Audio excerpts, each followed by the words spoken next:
Good morning students. आज हम पढ़ते हैं बीकॉम फर्स्ट सेम का जो हमारा सब्जेक्ट है वो है हमारा business communication. And business communication में मैं आपको एक मोस्ट और इम्पोर्टेंट टॉपिक पढ़ा दी थी, वो है हमारा भ्रमित संप्रेषण यानी मिस कम्युनिकेशन। तो साथ ही आप लोगों को बता दें कि इसके कुछ पॉइंट्स इससे पहले वाली वीडियो में हमारे कंप्लीट हो गए हैं, तो आप लोग पिछली वीडियो जाकर देख सकते हैं जिससे आपका कोई भी टॉपिक मिस ना हो।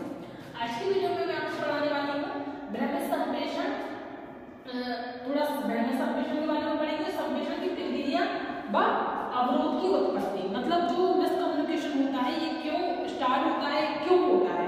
तो सबसे पहले थोड़ा सा हम समझ लेते हैं मिसकम्युनिकेशन के बारे में कि मिसकम्युनिकेशन क्या होता है। देखिए, जब दो लोग आपस में बात करते हैं, जैसे एक बोलता है और दूसरा सुनता है। देखो, कम्युनिकेशन जो हमारी प्रोसेस होती है ये हमेशा दो लोगों के बीच में होती है।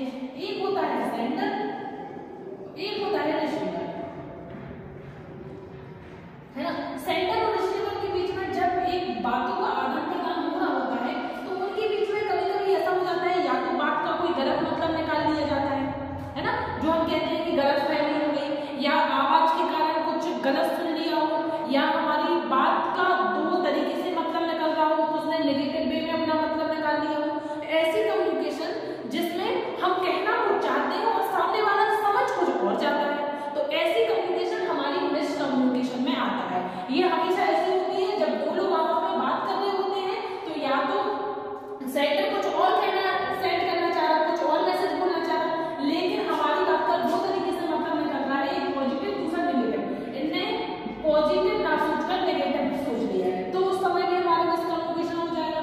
सेकंड चीज, हमारी कोई आवाज नहीं आती है, मैसेज कम आवाज आती है, हम किसी फोन पे बात कर रहे हैं और नेटवर्क नहीं आता है, तो उस समय भी हमारा मिस कम्युनिकेशन हो जाता है। तो हमारी बातों के समय जब बहुत सारी बाधाएं उत्पन्न होती हैं और हमारी बातों को गलतफहमी में सुन लिया जाता है, वही हमारा मिसकम्युनिकेशन कहलाता है। अब हम पढ़ते हैं संप्रेषण प्रक्रिया में अवरोध की उत्पत्ति। देखो, संप्रेषण जो मिसकम्युनिकेशन है ये क्यों स्टार्ट होती है। सबसे पहले है हमारा संदेश सूचना के विकसित होने संबंधी कठिनाई। इसका मतलब हुआ जब कोई भी संदेश हुआ या सूचना हुई, उसको वो विकसित नहीं हुआ, अविकसित ही हमने सुन लिया और उसका मतलब निकाल लिया, तो इसमें बहुत सारी प्रॉब्लम हो सकती है, बहुत सारी गलतफहमियां हो सकती है, बहुत सारी मिसकम्युनिकेशन होती है। तो सबसे पहले हमारा संदेश, कोई मैसेज हुई, कोई थॉट हुआ, उसको पूरी तरीके से विकसित ना होते हुए हमने आधे में ही सुन लिया है और उसमें बहुत सारी बाधाएं उत्पन्न हो गई, ये कहलाएगा हमारा संदेश सूचना के विकसित होने संबंधी कठिनाई।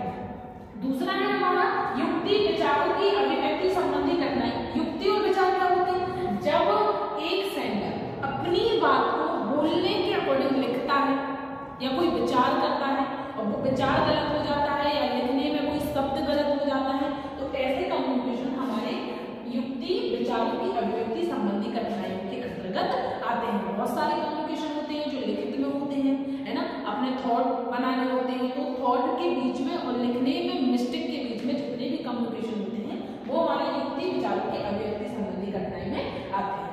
फिर हमारा नेक्स्ट संदेश सूचना के प्रसारण संबंधी कठिनाई है। कभी कभी क्या होता है कि अगर हम दो लोग कम्युनिकेशन करते हैं और सुनने वाले को रिसीवर को हमारी साफ आवाज नहीं आ रही, कम आवाज आ रही, हमारे शब्दकोश नहीं समझ पाया, जैसे दो लोग फोन में आपस में कम्युनिकेशन करेंगे तो कभी कभी नेटवर्क इशू भी हो सकता है, कभी कभी हमारे फोन में नहीं आवाज आ रही तो कम आवाज हो सकती, कभी कभी उसने हमारी बातों को गलत सुन लिया, तो इसमें आएगा संदेश सूचना की प्रसारण संबंधी कठिनाई, है ना।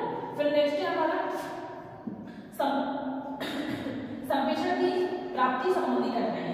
देखिए, कभी कभी ऐसा होता है कि संप्रेषण की प्राप्ति, मतलब हम जब संप्रेषण को प्राप्त करते हैं तो उस बीच में भी बहुत सारी कठिनाई हो जाती है। जैसे हम एक जगह से दूसरी जगह अपनी बात को भेज रहे हैं, अब भेजने का हमारा माध्यम किसी तीसरे व्यक्ति को हमने ले लिया हो, है ना, या किसी व्यक्ति को ले लिया हो या किसी और चीज को ले लिया हो, वहां तक हमारी बात जो हम कहना चाह रहे थे वो नहीं पहुंची, किसी और तरीके से बात पहुंच गई।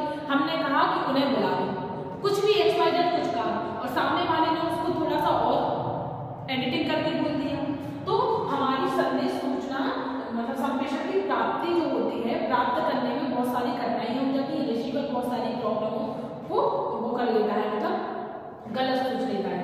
फिर नेक्स्ट है हमारा संप्रेषण की व्याख्या संबंधी कठिनाई। कभी कभी ये होता है कि व्याख्या एनालिसिस करने में मतलब कठिनाई हो जाती है, मतलब बोलना तो कुछ और चाह रहा है लेकिन व्याख्या किसी और चीज की कर देता है, या उसने व्याख्या कोई और की और उस सुनने वाले ने नेगेटिव वे में ले लिया। तो कभी कभी व्याख्या संबंधी घटनाएं भी हो जाती है कि आपने इस तरीके से व्याख्या हमारी यहाँ गलत हो गई, ये सब चीजें। फिर नेक्स्ट है हमारा संप्रेषण भाग प्राप्तकर्ता की भिन्न संबंधी घटनाएं हैं। देखो क्या होता है, एक रिसीवर और एक सेंडर दोनों अलग अलग लोग होंगे, तो उनकी हैबिट्स भी अलग अलग होगी, उनकी सोच भी अलग अलग होगी, थॉट भी अलग अलग होगी, उनकी हर एक चीज अलग अलग होगी, अलग अलग पर्सनालिटी में शो करेगी। तो अलग अलग पर्सनालिटी में शो करेगी, तो एक कुछ और बोला दूसरा कुछ और सुना, या एक ने कुछ बोला दूसरे गलत मतलब निकाल लिया। तो ये होगा हमारे संप्रेषण का प्राप्तकर्ता की भिन्नता संबंधी घटनाएं। और आप लोगों को एक बार और देख लेते हैं। पहला है हमारा संदेश सूचना के विकसित होने संबंधी घटनाएं, दूसरा है युक्ति विचारों की अभिव्यक्ति संबंधी घटनाएं, तीसरा है संदेश सूचना के प्रसारण संबंधी घटनाएं, चौथा है हमारा संप्रेषण की प्राप्ति संबंधी घटनाएं, पांचवा है हमारा संप्रेषण की व्याख्या संबंधी घटनाएं, और छठवा है हमारा संप्रेषण का प्राप्तकर्ता की भिन्नता संबंधी घटनाएं। साथ ही आप लोग बता दें कि आप लोगों को day by day topics by topics videos बनाई जा रही हैं, तो आप लोग नोट्स तैयार करते रहें। आपके एग्जाम आने वाले हैं, उस समय आपको किसी भी प्रकार की कोई भी दिक्कत